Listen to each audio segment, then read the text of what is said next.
The kids have gone, and my husband and I had both retired. The whole house had different purpose and function. We wanted it to be comfortable and appropriate for our new life. So I had quite a few pieces of First Nations art, one of them particularly large. I also loved my Persian rug. I wanted them to somehow keep my Persian rug in the area of the living room. My husband's big request, besides the large screen television, was to have a very comfortable chair and lamp by the fireplace, which I wanted as well, instead of fighting over the one that we had at the time.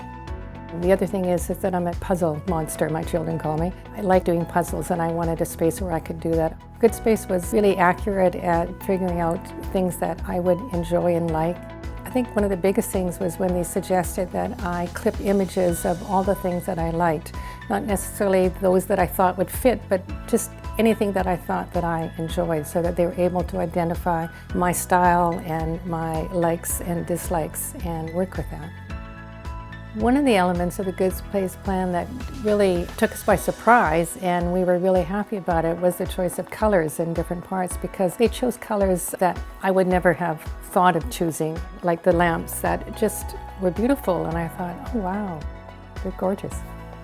I think where they hung my First Nations blanket was magic, because you can actually see the piece and it's impressive, but it doesn't overwhelm the rest of the room.